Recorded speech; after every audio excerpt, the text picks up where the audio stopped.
नमस्कार सर्वांना, स्वागत आहे पुन्हा एकदा आपल्या नवीन व्हिडिओमध्ये. आज आपण बनवणार आहोत खुसखुशीत अशा चकल्या. इथे मी चकलीचं पीठ उकडून घेतले. 4 वाट्या चकलीचं पीठ होतं. ते स्वच्छ सुती कपड्यात आपल्याला बांधून कुकरला लावून मी 4 शिट्ट्या केल्या होत्या त्याच्या. ते चांगलं उकडून घेतले आणि इथं बघा घट्ट असा गोळा, दगडासारखा गोळा तयार झाला याचा. हे आपल्याला फोडून घ्यायचे. एकदम बारीक फोडायचे किंवा तुम्ही छोटे छोटे तुकडे करून मिक्सरमध्ये जरी बारीक केलं तरी चालेल. आणि बारीक केल्यानंतर हे बघा असं चाळणीनं चाळायचे त्याला. आणि वर जे छोटे छोटे गोळे राहतात ते परत आपण मिक्सरच्या भांड्यामध्ये घालून परत त्याला बारीक करायचे. इथं बघा सगळं पीठ आपलं मिक्सरमधून बारीक करून झाले. इथं मी 1 वाटी मुगाची डाळ शिजवून घेतली आणि मुगाची डाळ अशी चांगली स्मॅश करायची आपल्याला एखाद्या भांड्याने छोटं चांगले असे बारीक करून घ्यायचे. मुगाच्या डाळीनं चकल्यासुद्धा खूप छान खुसखुशीत होतात. आणि हे बघा सगळी मुगाची डाळ आहे ते आपण पिठात कालवून घेऊया. व्यवस्थित असे सगळ्या गुठळ्या मोडत पिठात चांगलं कालवून घ्यायचे. म्हणजे मुगाच्या डाळीतला जो ओलावा आहे तो पिठात असा पाण्याचा अंदाज कळतो आपल्याला. किती पाणी घ्यायचं किती नाही त्याच्यानुसार. इथं बघा इथं पाणी लागतंय आपल्याला. कधी कधी काय होतं की मुगाच्या डाळीत जर पाणीदार असेल तर मग आपल्याला पीठ कालवताना पाण्याचा वापरसुद्धा करण्याची गरज नसते. इथे मी चवीपुरतं मीठ घेतले आणि मसाला हा आयता मसाला आहे रामबंधूचा चकली मसाला. तुम्ही या मसाल्याऐवजी घरातला सुद्धा मसाला वापरू शकताय. इथे थोडेसे तीळ मला जास्त टाकायचे होते म्हणून मी 2 चमचे तीळ टाकले आणि पाणी गरम करून घेतले बघा इथं मी. आणि एकदम कोमट पाण्यात आपल्याला हे पीठ असं भिजवून घ्यायचे. खूप असं सैलसुद्धा मळायचं नाही आणि खूप असं जास्त घट्टही नाही मळायचं. एकदम नॉर्मल असं. शक्यतो घट्टच मळतात पीठ. खूप पातळ जर केलं तर मग आपल्याला चकल्या पण व्यवस्थित पडत नाहीत. हे बघा थोडंसं पीठ होतं ते मी मळून घेतले आणि राहिलेलं अर्धं पीठ आहे ते आपण आता मळणार आहोत.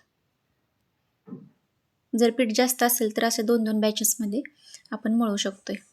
म्हणजे ते व्यवस्थित असं आपल्याला मळता पण येतं आणि ते भिजलं पण जातं व्यवस्थित.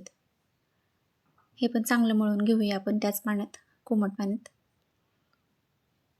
आणि मळून झालेलं आहे आपला गोळा. आणि हे आपण आता मोठ्या पातेल्यात किंवा मोठ्या भांड्यात म्हणूया झाकून ठेवायचं एक 10-15 मिनटासाठी. हे बघा 10-15 मिनटांनी जर आपण उघडून बघितलं तर हे मुरलेलं दिसतंय आपल्याला. आणि आपल्याला आपला जसा सोरा असेल छोटा मोठा त्याप्रमाणे आपण अंदाजाने पीठ काढून पाण्याचा हात घेऊन त्याला परत मळून घ्यायचं. खूप असं पातळ पण नाही करायचं, फक्त पाण्याचा हात घेऊन आपण त्याला असं मर्दून घ्यायचं चांगलं.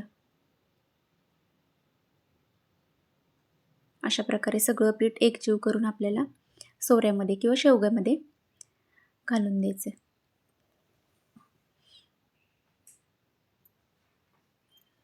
चकल्या पाडूया आपण. पीठ जास्त होत असेल तर बाहेरसुद्धा काढू शकताय आपण. जेवढं मावेल तेवढंच पीठ घाला. चकल्या पाडून घेऊया. खूप जास्त मोठी पण नाही आणि खूप छोटी पण नाही. फक्त 3 वेढे घ्या. 3 वेड्यामध्ये चांगली चकली पडली जाते. दिसायला पण खूप मोठी दिसत नाही किंवा खूप छोटी दिसत नाही. अशा प्रकारे चकल्या एका साईजच्या होतात. अशा प्रकारे आपण सगळ्या चकल्या पाडून घेऊया.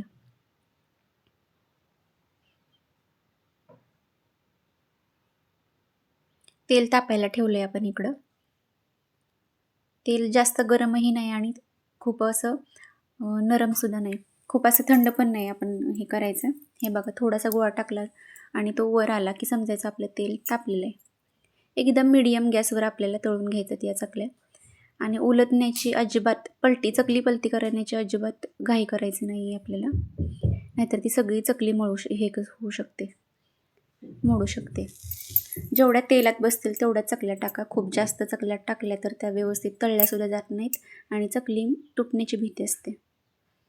इथं मी 6 चकल्या टाकल्यात. जसं जसं तेल कमी होत जाईल तसं तसं कमी चकल्या टाकत जा.